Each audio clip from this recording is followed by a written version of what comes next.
میرے رسول پاک سید عالم نور مجسم صلی اللہ علیہ وسلم نے جو لوگ تیار فرمائے، نیند تو نہیں آ رہی آپ حضرات سے، نبی پاک نے جو لوگ تیار فرمائے، حضرت کعب بن مالک رضی اللہ تعالی، حضور نے فرمایا چلو تبوک پہ میرے ساتھ، سارے چلو، سب تیار ہو گئے۔ حضرت کعب بن مالک فرماتے ہیں مجھے گھوڑا بڑا دوڑانا آتا تھا، نیزہ بڑا چلانا آتا تھا، تلوار کا میں بڑا دھنی تھا، میں مالدار بھی تھا، میرے پاس بڑی وسائل تھے۔ حضور چلے گئے تو میں نے، یہ بخاری ہے، فرماتے ہیں میں نے سوچا کہ میں چلا جاؤں گا، کل میں گھوڑا دوڑاؤں گا، میں نے پیچھے پہنچ جانا، پرسوں چلا جاؤں گا، ترسوں بس سستی ہو گئی، نہ جا سکا۔ فرماتے ہیں وقت بیت گیا، حضور چلے گئے، آج جاتا ہوں کل چاہتا ہوں، اسی میں حالات سارے گزر گئے، حتیٰ کہ اللہ کے رسول واپس آ گئے۔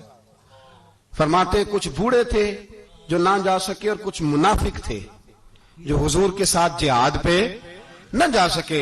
آپ فرماتے ہیں میں جوان بھی تھا، تیر انداز بھی تھا، اور دنیا عرب سارا جانتا تھا کہ مالدار بھی ہے، اللہ تعالیٰ کی دی ہوئی بڑی نعمتیں تھے، میں نہ گیا اور ہو غلطی گئی، سستی گئی۔ فرماتے ہیں حضور مدینے میں آئے، جب مسجد نبوی میں بیٹھے تو منافق آ کے بہانے کرنے لگے، کوئی کہنے لگا بچی بڑی بیمار تھی، کوئی کہنے لگا حضور کل ہی صحیح ہوا ہوں۔ فرماتے ہیں مجھے بھی پتا تھا اور پتا مصطفیٰ کو بھی تھا جھوٹ بول رہے، حضور کو پتا تھا، پر وہ بہانے کرتے، حضور قبول کرتے، میں چلو جاؤ۔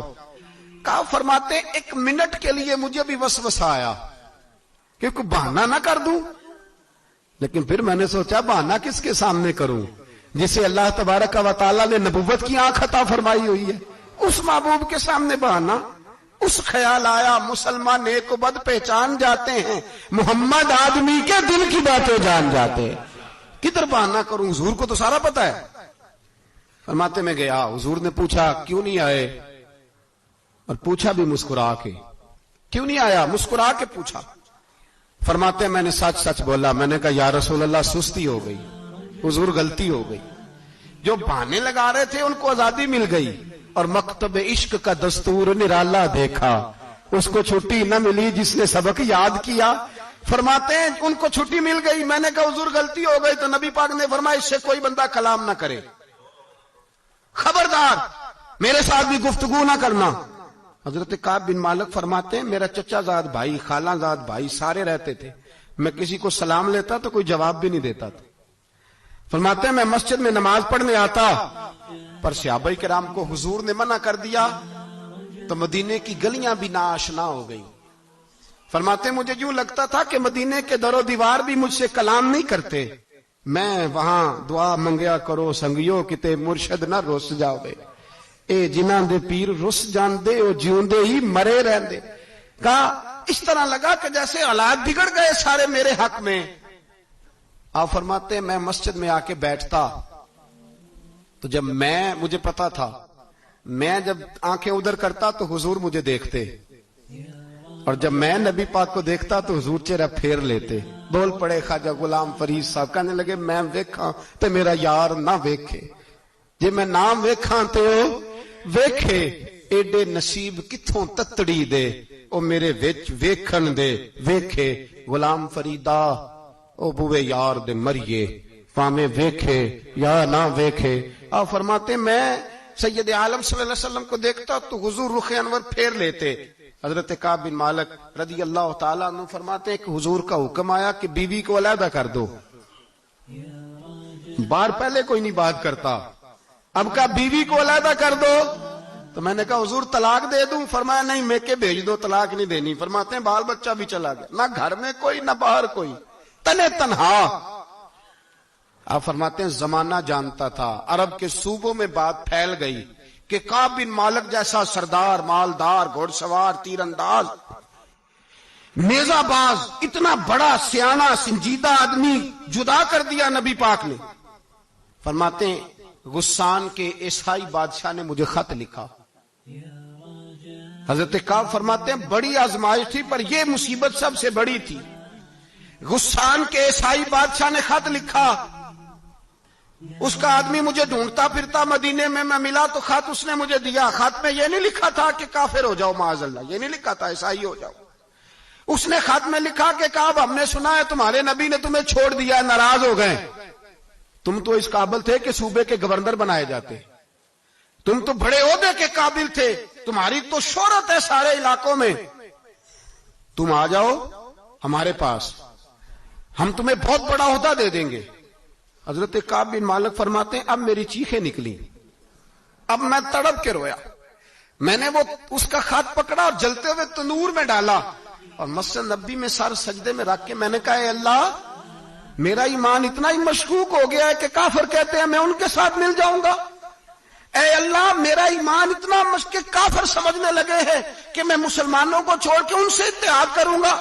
یہاں لوگ کہتے ہیں ہم نے پریشر کے لیے ان کو ساتھ ملایا ہے, ہم نے پریشر کے لیے کافر سے سمجھوتا کرو گے, اپنے بھائی پر ظلم کرنے کے لیے بے ایمانوں کے ساتھ دوستی کرو گے. حضرت کعب بن مالک فرماتے میں نے تندور میں ڈالا, میں تڑپ کے رویا. میں نے کہا اے اللہ, میرا اتنا امتحان نہ لے کہ کافر سوچنے لگے کہ میں اسے سمجھوتا کروں گا. اے اللہ مہربانی فرما, اتنا امتحان نہ لے. روتے روتے گھر گیا, سحری تک روتا رہا. ایک آدمی دوڑا آیا, کہنے لگا کعب جلدی چل, حضرت جبریل آ گئے ہیں, اللہ نے تیری توبہ قبول فرما لی ہے, رسول پاک نے تجھے یاد فرمایا ہے, چل آ جا. حضرت کعب بن مالک فرماتے میں قدموں میں گرا اور میں نے کہا محبوبہ میرا سارا ہی مال لے لے, حضور میری ساری صلاحیتیں لے لیں, رکھ لیں سارا کچھ, مجھے وہ مال نہیں چاہیے جو آپ کے دروازے سے دور کر دے. حضور وہ دولتیں میرے کس کام کی جو آپ کے دروازے سے دور کر دے. بے نور بے چراغ جو محفل ہو پھونک دو, اعظم بلا سے اپنی وہ ہستی ہی کیوں نہ ہو, جو چیز اس کی راہ میں حائل ہو پھونک دو. حضرت کعب بن مالک رضی اللہ تعالیٰ عنہ نے ایک منٹ کے لیے بھی کافر سے سمجھوتا کرنا پسند نہ کیا. جبھی تو اللہ نے توبہ حضرت جبریل کے ذریعے نازل فرمائی. میرے بھائی یہاں منٹ پہ سمجھوتا ہے, منٹ پہ بڑا رولا ڈالتے ہم, بڑا شور ہے چائنا کی دوستی. چائنا جیسے کہے برما کی حکومت ویسے کرتی ہے, اس کا اثر اور رسوخ ہے ان کا. آپ نے کیوں نہیں ان سے کہا کہ ان کو منع کریں؟ میں چائنا کی بات نہیں چھیڑنا چاہتا, ورنہ میں اس پر بھی کچھ باتیں عرض کروں کہ وہ جو آپ کے ساتھ ان کی دوستی ہے اس کا پس منظر کیا ہے. یہ تو چائنا میں بسنے والوں سے پوچھو نا, جہاں مسجد بنانا بڑا مشکل ہے, جہاں نماز پڑھنا روزہ رکھنا بڑا مشکل ہے.